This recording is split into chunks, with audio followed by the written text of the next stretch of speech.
విద్య అనేది కేవలం జీవనోపాధి కోసం మాత్రమే కాదు, మనల్ని మనం మంచి మనుషులుగా తీర్చిదిద్దుకునే సాధనం. అలాగే మంచి మనుషులుగా మారటమే మనందరి జీవితానికి ముఖ్యమైన ఆశయం కావాలి. అవును, నీ పెద్ద కొడుకు డప్పు మేళం వాయిస్తాడంటగా? కొంపదీసి నువ్వు కూడా మేళం గ్రూప్ లో చేరుతున్నావా ఏంటి? వెళ్ళి ఇదిగో సోదరా, ఈ తండ్రి తన కొడుక్కి ఒకవేళ మేళం వాయించడం అభ్యాసం చేయిస్తాడేమో. తీసుకో తీసుకో తీసుకో రామ్జీ. పాపం నీ కొడుకు మేళం వాయించకపోతే మరి నీ ఇల్లు ఎలా గడుస్తుంది చెప్పు. తీసుకో తీసుకో తీసుకో. సర్లే తీసుకో తీసుకో తీసుకో తీసుకో. చూస్తున్నావా, జరుగుతున్న అవమానాల నుంచి తనని ఇంకా మనల్ని కాపాడుకోవడానికి ప్రయత్నిస్తున్నారు మీ నాన్నగారు. కానీ భీమా, ఇవాళ ఆయన చూస్తుంటే నాకు ఓడిపోతారనిపిస్తుంది.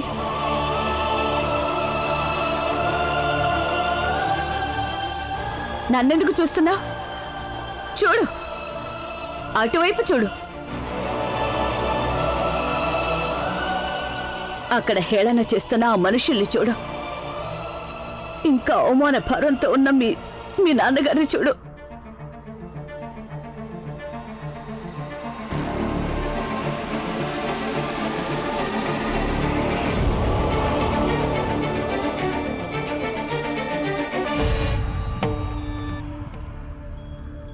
చూడండి, ఇతని కొడుకు కూడా వచ్చాడు, భీమరావు. ఇప్పుడు పెద్ద పెద్ద మాటలు మాట్లాడతాడు. ఇదిగో సోదరా, నీకు తెలుసా ప్రపంచంలో అన్నిటికంటే సులభమైంది ఏంటో? పెద్ద పెద్ద మాటలు చెప్పడం. ఇప్పుడు రామ్జీ లాంటి వాళ్ళు తమ పిల్లలకి ఇలాంటివే నేర్పుతుంటారు. మాట్లాడండి పెద్ద పెద్ద మాటలు. మీరెవరు అలాంటి మాటలు మాట్లాడొద్దు. మా నాన్నగారు వాళ్ళు అనేది నిజమేగా. నువ్వు ఇలా పెద్ద పెద్ద మాటలు మాట్లాడటం కాదు, ముందేదైనా సాధించి చూపించు. అప్పుడు వీళ్ళకి సమాధానం చెప్పు.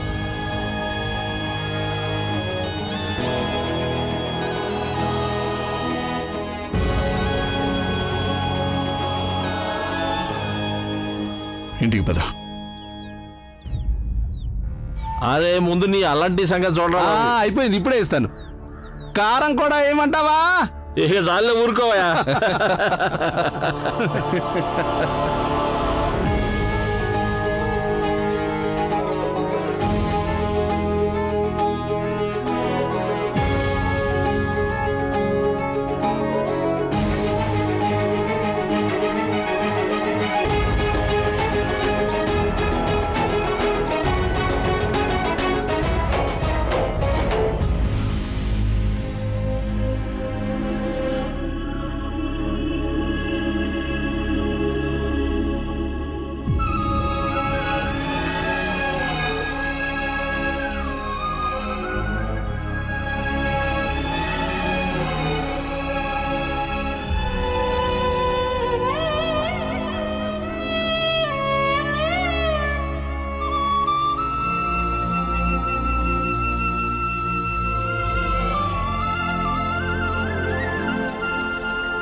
నాన్న, ఎక్కడికి వెళ్ళావు నువ్వు?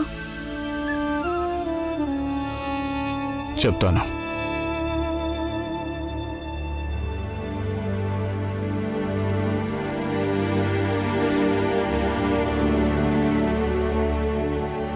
నాన్న,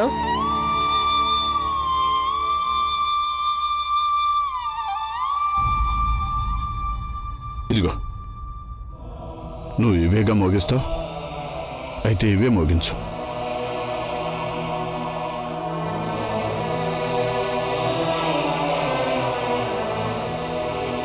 మేళం వాయించడం ఏమి తప్పుడు పని కాదు, కానీ మేళం వాయించేవాళ్ళు మద్యం తాగుతారు, అది తప్పు. బాబు, నీకు నీ తండ్రి మీద గౌరవం ఉంటే చదువుని మాత్రం మానొద్దు. మిగతాది నీ ఇష్టం.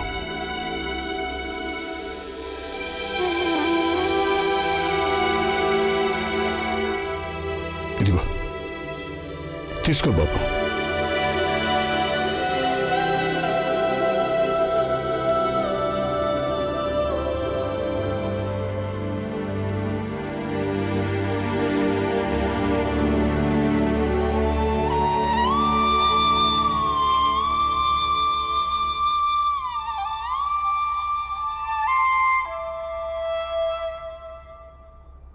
బాలాన్నయ్య, నువ్వు మన నాన్న మీద ప్రమాణం చేసి చెప్పు, నువ్వు జీవితంలో ఎప్పుడూ మద్యం తాగను అని.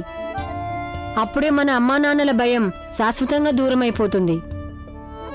నువ్వు మేళం వాయించడంతో పాటు చదువుని కూడా కొనసాగించాలి.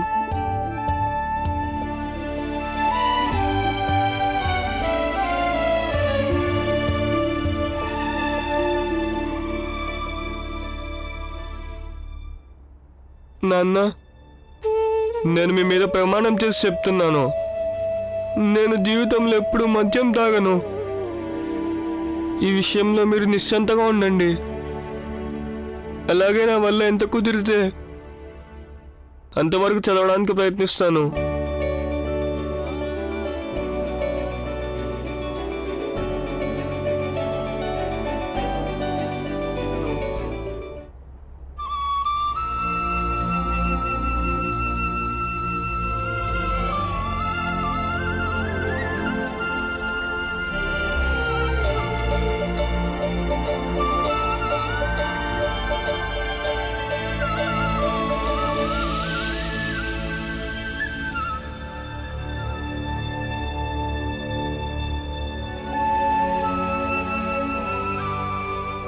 ఇక తండ్రి కొడుకుల మధ్య కోపతాపాలు తగ్గిపోయినట్టేగా.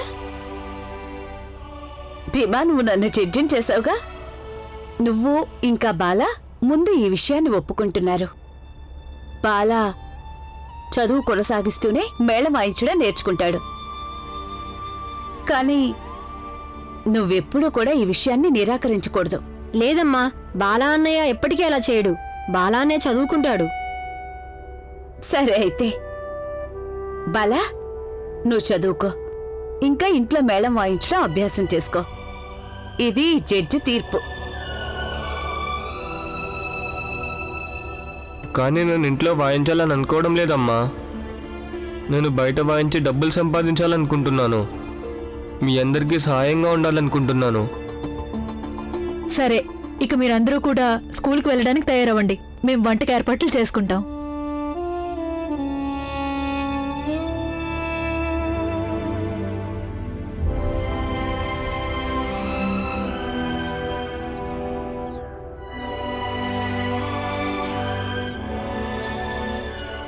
బాలా ఇప్పటికే బాజా వాయిస్తానని మొండికేసి కూర్చున్నాడు.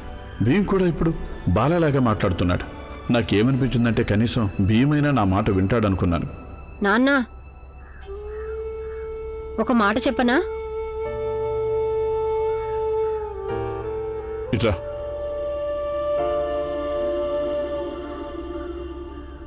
చెప్పు.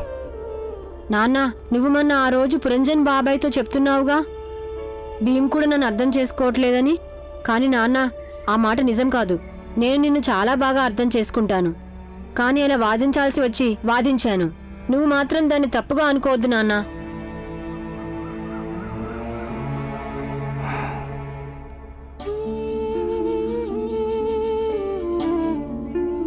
రా, కూర్చో.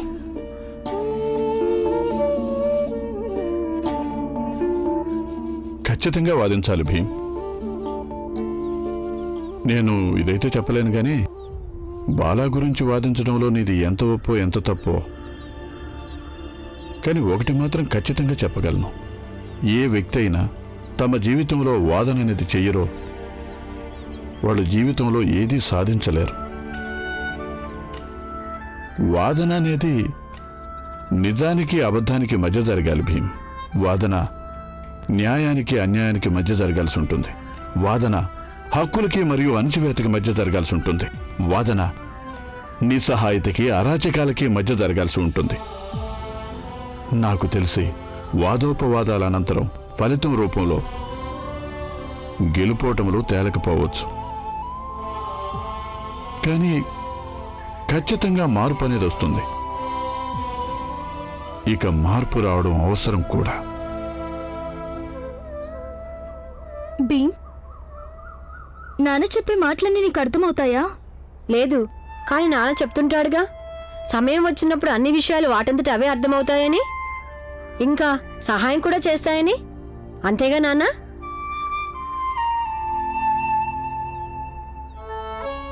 సరేలే, నీ స్కూల్కి టైం అయింది.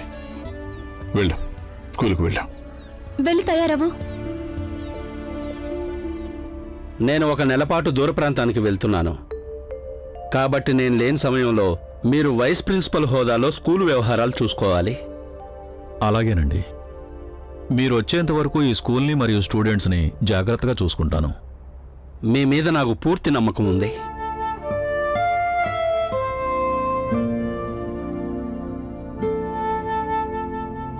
వదినా, అసలు ఇలాంటి పిల్లలు ఎవరైనా ఉన్నారంటావా? మన భీమరావు లాంటి వాళ్ళు ఎలా పెద్ద పెద్ద మాటలు మాట్లాడతాడో, ఆ మాటలు కూడా చూసావా ఎంత తెలివిగా ఉంటాయో. ఒక పెద్ద మనిషి తరహాలో మాట్లాడతాడు. వీడికి ఎవరి బుద్ధులు వచ్చుంటాయి? మీ అన్నయ్య బుద్ధులే వచ్చుంటాయి. నేనంత పెద్ద పెద్ద మాటలు ఎక్కడ మాట్లాడతాను? అవునత్తయ్యా, వాడి నాన్న చెప్పిన మాటలని శ్రద్ధగా ఆలకిస్తాడు. నేను వాడిని అడిగాను కూడా, భీమ్ నీకు నాన్న చెప్పిన విషయాలన్నీ అర్థమవుతాయా అని. అప్పుడు ఏమన్నాడంటే సమయం వచ్చినప్పుడు అన్నీ అర్థమవుతాయని నాన్న చెప్పాడంట. నిజంగా అమ్మా, వాడు ప్రత్యేకమైన లక్షణాలు ఉన్న పిల్లోడు. అయ్యుండొచ్చు, కానీ వాడి మాటలు వింటే కడుపంతా నిండిపోతుంది. చాలా బాగా మాట్లాడతాడు. చాలా మంది కడుపు మంటగా కూడా ఉంటుంది వదినా. బయట వాళ్ళు ఏమన్నారో వెళ్ళలేదా నువ్వు? పిల్లలకి కేవలం పెద్ద పెద్ద మాటలు మాట్లాడడమే నేర్పించారట రామ్జీ. వాళ్ళ మాటలు విన్నప్పటి నుంచి నా మనసులో ఒకే విషయం మెదులుతుంది. ఇప్పుడు ఎంత కష్టమైనా సరే భీమాని గొప్పవాణ్ణి చేసి చూపించాల్సిందే. అప్పుడు వాడిని హేళన చేసిన నోళ్లు మూతపడతాయి. భీమా, మీరందరూ తయారయ్యారా? వంట అయిపోయింది, వచ్చి తినండి. చూడండి, మీ బాధలు విన్న తర్వాత నేను మీ ఇద్దరిని పనిలో పెట్టుకున్నాను. 3 రోజుల్లో కేవలం 3 కొనడానికి వచ్చారు. సిద్ధాంతి గారు చెప్పటం మంచి చేస్తే మంచి జరుగుతుందని, కానీ నాకేమీ మంచి జరగలేదు. సరే, గుర్తుపెట్టుకోండి, ఒకవేళ ఇప్పుడెవరూ కొనుగోలుదారులు రాకుంటే ఇక మీ ఇద్దరికీ రామ్ రామ్. అయ్యో షావుకర్, వద్దండి, అంత పని చేయకండి. ఆ సిద్ధాంత్ గారి మీద ఇంకొంత నమ్మకం ఉంచండి. కొనుగోలుదారులు వస్తారు. సరే, ఒకవేళ రాలేదనుకో, అప్పుడు మీ ఇద్దరు వేరే పని వెతుక్కోండి. చెప్పింది అర్థమైందా? ఎందుకంటే నేను అనవసరంగా 2 మనుషులకు జీతాలు ఇవ్వలేను కాబట్టి.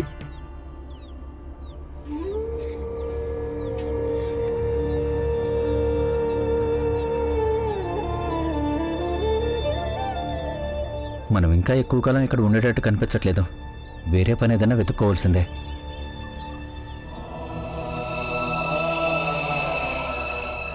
అరే ఏదో ఒకటి చేసి మమ్మల్ని అందరినీ నవ్వించండి. అరే ఏదో ఒకటి చేయండి. ఈ పిల్లలు ముసుగులు ఎందుకు వేసుకున్నారు? ఏదైనా ఆట ఆడుకుంటున్నారా ఏంటి? వీళ్ళు మా పనోళ్ళు తెలుసా, సామాన్లు అమ్ముతుంటారు. గుర్తుందా పురంజన్? ఒకసారి మనం బజార్కి వెళ్ళినప్పుడు అక్కడ 2 పిల్లలు వినోదం చేస్తున్నారు. జనాలు చూసి నవ్వుతున్నారు, ఇంకా వస్తువులు కూడా కొంటున్నారు. గుర్తుంది. కొంపదీసి నువ్వు నాకు హాస్య కళాకారుడు వేషం వేయాలని ఆలోచించట్లేదు కదా? తండ్రి, బిడ్డల కోసం హాస్యగాడైనా వేషగాడైనా ఏం తప్పుంది చెప్పు. అయ్యో రామా, కానీ రంజీ నాకు అసలు ఏమీ తెలియదు కదా. ఇప్పుడు వచ్చినా రాకపోయినా ఏదో ఒకటి చెయ్యక తప్పదు. ఇప్పుడు నేనేమీ సంపాదించలేదంటే ఇప్పుడు బాల మేళం వాయించడానికి వెళ్తాడు. అందుకని ఏదో ఒకటి వచ్చింది చేద్దాం. పిల్లల్ని ఇబ్బందులు పడకుండా కాపాడుకోవచ్చు. ఒప్పుకో పురంజన్. నేను నీలాంటి తండ్రిని ఇంతవరకు ఎప్పుడూ చూడలేదు. ఇక ముందు కూడా చూస్తానని అనుకోవట్లేదు. ప్రతిసారి నువ్వేదో ఒకటి చెప్పి నన్ను మాట్లాడనీయకుండా ఒప్పించేస్తావు. నీ మాటే నెగ్గించుకుంటావు. అయినా రోడ్లో తలపెట్టాక రోకలి పోటు కిందకు భయపడాలి. కానీ ఏం చేయాలో చెప్పు, చేసేద్దాం. మీ ఇద్దరు ఎంతసేపు అలా మాట్లాడుకుంటూ కూర్చుంటారు? అరే ఏమైనా పని పాట చేసేది ఉందా లేదా? పద పురంజన్.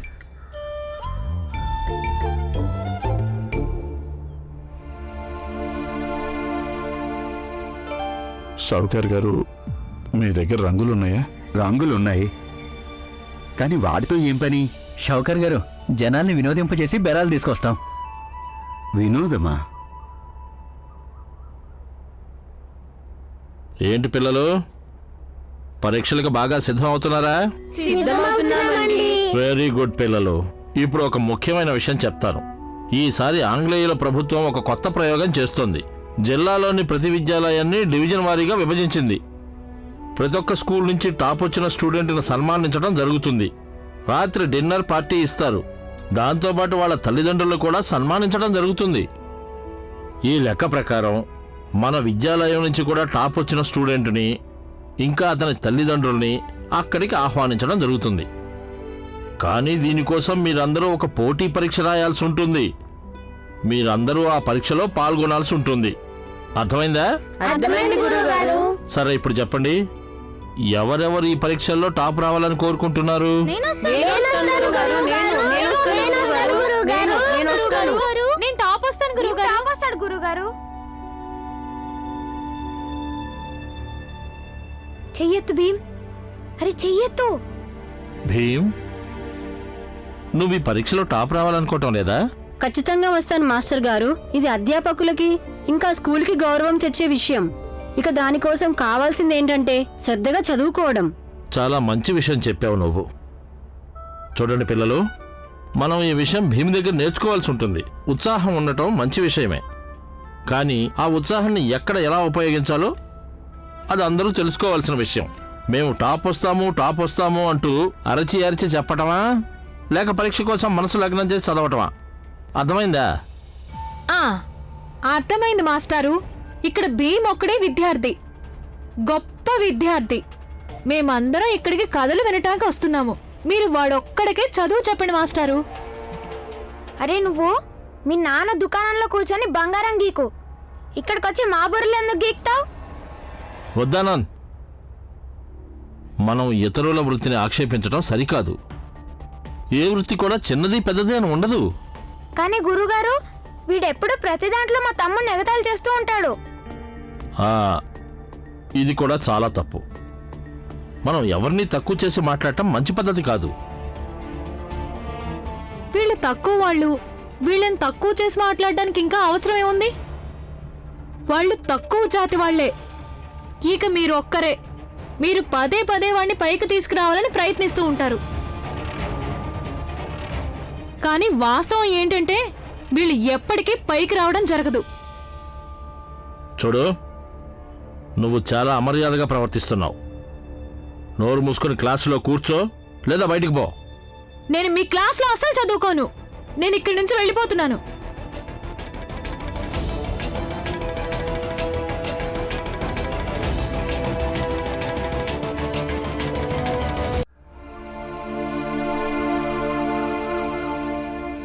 ఏం చేస్తున్నారు మీ ఇద్దరు? సేట్ గారు, మీ దుకాణం మా బతుకులు బాగుంటానికి ఉపాయం చేస్తున్నాం. అవునండి. సరే చేయండి.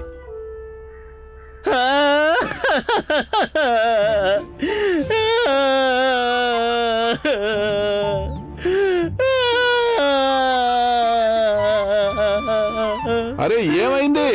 ఎందుకు ఏడుస్తున్నావు? అయ్యో, అడగద్దు. అయ్యలారా, అమ్మలారా, అన్నలారా, అక్కలారా, తమ్ముళ్ళారా, చెల్లెల్లారా, వీడికి ఒక పెద్ద సమస్య వచ్చింది. పరిష్కారం ఉంటే చెప్పండి. పురంజన్, చూడు పురంజన్, నీ దీనగాథ వినడానికి ఎంతమంది గుమిగూడారో వీళ్ళకి చెప్పు. నువ్వు ఎందుకు ఏడుస్తున్నావు? అదృష్టం మారింది. మళ్ళీ పెళ్లిలో నిద్ర లేచింది. నా ఇల్లాలు నన్ను ఒంటరి వాడిని చేసి ఇల్లు వదిలి పారిపోయింది. ఎందుకు పారిపోయింది నీ ఇల్లాలు? సిగ్గుపడకుండా చెప్పు అందరికి. షావుకర్ గారి దుకాణం నుంచి ఎర్రచీర తీసుకురమ్మని అడిగింది. నేను కుదరదని చెప్పాను. ఎందుకు కుదరదు అని వాదించింది. కొనివ్వచ్చుగా. ఆమె అడిగింది షావుకారి గారి దుకాణంలో ఉన్న ఒకే ఒక్క ఎర్రచీర. ఇంత చిన్న విషయం నీకు అర్థం అవ్వలేదా మందబుద్ధి?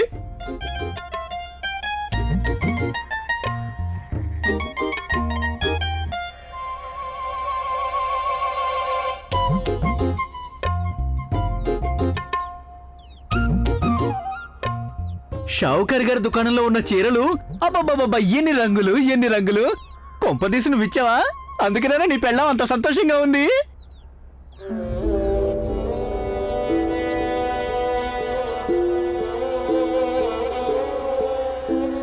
కొంచెం డబ్బుంది. ఎక్కడిది డబ్బు? కొన్ని నగలుంటే అమ్మేశాను. మీరు కష్టపడ్డాం హైరాణ పడ్డా నేను చూడలేను భరించలేను. చెప్పు చెప్పు, ఏం మాటలు రావట్లేదేంటి? నా మాటలు విని నీ ఇల్లాలేమైనా గుర్తొచ్చిందా? ఆ, గుర్తొచ్చింది నాకు నా భీమా. నేను ఆమెకి ఏమీ ఇవ్వలేకపోయాను.